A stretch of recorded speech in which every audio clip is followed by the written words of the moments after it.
कैसा लगेगा आपको जब आप मीट खरीदने के लिए किसी शॉप पर जाएं जहां इंसानों का मीट बिक रहा हो। ये कहानी भी एक ऐसे कपल की है जो इंसानों के मांस के भूखे हैं। तो मूवी की स्टार्टिंग पर हम एक मीट की शॉप को देखते हैं जिसे एक कपल चलाता है। वो लोग काम कर रहे होते हैं कि तभी वहां वीगन्स आ जाते हैं। दरअसल वीगन्स वो लोग होते हैं जो कभी भी मीट नहीं खाते और वो पूरी तरीके से शाकाहारी होते हैं। तभी विंसेंट उनमें से एक के ऊपर हमला करता है, लेकिन तभी उसका साथी उसे बचाकर यहां से ले जाता है। जिसके बाद ये दोनों अपने दोस्त के पास आते हैं जहां उसके दोस्त की भी मीट के शॉप है, लेकिन उसका बिजनेस अभी बहुत अच्छे से चल रहा होता है। इसलिए वो इन लोगों के सामने डींगे मारने लग जाता है, जिससे इन दोनों को काफी जलन होती है और वहां से चले जाते हैं। लेकिन तभी रास्ते पर उन्हें वही वीगन्स लड़का दिखता है जो कि उनकी दुकान पर हमला किया था, जिससे देख गुस्से में विंसेंट उसके ऊपर गाड़ी चढ़ा देता है और मौके पर ही उस लड़के की मौत हो जाती है। जो देख दोनों घबरा जाते हैं कि अगर पुलिस को पता चला तो इनकी खैर नहीं, इसलिए वो दोनों उस बॉडी को अपने घर लेकर आ जाते हैं।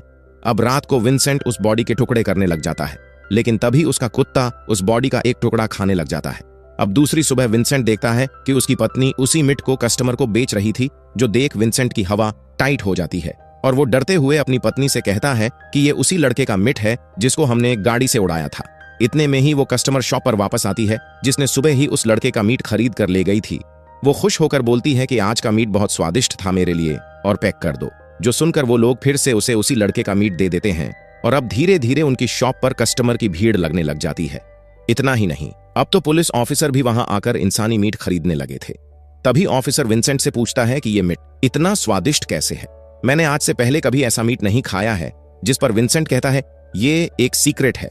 अब देखते ही देखते वो इंसानी मीट पूरा बिक जाता है और रात होते ही वो कपल भी पहली बार इंसानी मीट को टेस्ट करते हैं, जिसका स्वाद उन्हें खुश कर देता है। अब दूसरे दिन उनकी बेटी अपने बॉयफ्रेंड के साथ घर आती है, जिसे देख विंसेंट उसके लिए चिकन लेकर आता है, लेकिन वो लड़का उसे नहीं खाता और बोलता है कि मैं एक वीगन्स हूँ। जो सुन विंसेंट की बीवी उसके लिए एक केक लेकर आती है, लेकिन उसके अंदर अंडा होने के कारण वो उसे छूता भी नहीं। और तो और उनकी बेटी भी अब धीरे धीरे वीगन्स हो गई थी। जिसके बाद वो दोनों मिलकर उन्हें मासूम जानवरों के मीट पर भाषण देने लगते हैं और उनकी इंसल्ट करने लगते हैं, जो सुनकर इन दोनों को बहुत बुरा लगता है। जिसके बाद वो दोनों अपने नए शिकार के लिए एक रेस्टोरेंट में आते हैं। तभी उन्हें वहां पर एक हट्टा कट्टा आदमी मिलता है, जिसकी बातों से उन्हें पता चलता है कि वो भी एक वीगन्स है। इसलिए विंसेंट की बीवी उसे फोर्स करती है उस लड़के को मारने के लिए। तब विंसेंट एक बड़ा सा चाकू लेकर उसे मारने आता है, लेकिन वो उसे मार नहीं पाता और वहां से भाग जाता है। जिसके बाद रास्ते में उसकी पत्नी उसे समझाती है कि हमें हमारी शॉप के लिए ये करना ही होगा। जिसके दूसरे दिन ही वो वीगन्स बनने की एक्टिंग करने लग जाते हैं, जिससे उन्हें कोई ऐसा इंसान मिल जाए जो वीगन्स है और वो उसका शिकार कर ले। इतने में ही उन्हें एक आदमी मिलता है जो वीगन्स होता है। वो इन दोनों को एक जगह पर मिलने के लिए बुलाता है जहां विंसेंट अपना चाकू लेकर उसे मारने ही वाला था। इतने में ही उस लड़के के दोस्त भी आ जाते हैं, जहां वो लोग विंसेंट को कहते हैं कि हम आज रात एक मीट शॉप को तोड़ने वाले हैं, क्या तुम लोग भी हमारे साथ आओगे। अब इन लोगों का भरोसा जीतने के लिए वो दोनों मान जाते हैं, लेकिन शॉप को देखने पर दोनों ही घबरा जाते हैं, क्योंकि वो शॉप और किसी की नहीं बल्कि उनके ही दोस्त मार्क की है। लेकिन फिर भी वो दोनों मिलकर उस पूरी दुकान को तोड़ देते हैं।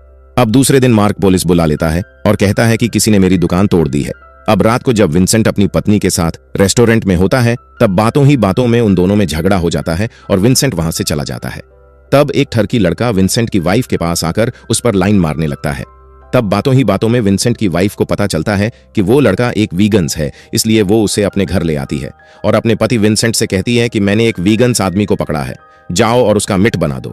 तब विंसेंट उस आदमी के पास आता है और उसे जान से मार देता है और उसका मीट बनाने लगते हैं। अब धीरे धीरे ये काम उनके लिए आम बन गया था, जिससे उनकी शॉप पर लाइन लगने लग जाती है। लेकिन एक दिन विंसेंट अपनी पत्नी के साथ मार्क के घर पर डिनर करने आते हैं। तब बातों ही बातों में विंसेंट और मार्क की लड़ाई हो जाती है। तब विंसेंट मार्क का एक कान काट देता है, जो देखकर मार्क पूरी तरीके से डर जाता है। लेकिन इस सब से विंसेंट भी काफी उदास रहने लग जाता है, इसलिए वो फैसला करता है कि आज से वो किसी को भी नहीं मारेगा, मतलब अब वो इंसानी मीट नहीं बेचेगा। अब दूसरे दिन उसकी शॉप पर सभी लोग उससे वही इंसानी मीट मांगने लग जाते हैं, लेकिन विंसेंट कहता है कि वो मीट अब आपको कभी नहीं मिलेगा क्योंकि वो खत्म हो गया है। जो सुनकर वो सभी लोग नाराज होकर वहां से चले जाते हैं। तब पीछे से वहां वीगन्स आ जाते हैं। ये वही लोग थे जिनके साथ मिलकर विंसेंट और उसकी वाइफ ने मार्क की शॉप तोड़ी थी। उन लोगों को पता चल जाता है कि विंसेंट भी मीट की शॉप चलाता है, इसलिए वो लोग गुस्से में आकर विंसेंट की वाइफ को किडनैप कर लेते हैं। अब जब रात को विंसेंट अपने घर आता है तब बाहर खड़ी वैन को देख उसे कुछ गड़बड़ लगती है और वो अपना चाकू लेकर अंदर आ जाता है और वहां खड़े सभी वीगन्स पर हमला करके उन्हें मारने लग जाता है। लेकिन इसी बीच विंसेंट भी जख्मी हो जाता है और इसी बीच पुलिस वहां आकर उन दोनों को पकड़ लेती है और यहाँ हमें पता चलता है कि पुलिस को मार्क ने बुलाया था, जिसको उसी दिन विंसेंट पर शक हो गया था जब उसने उसका कान काटा था, और यहीं पर ही ये मूवी एंड होती है।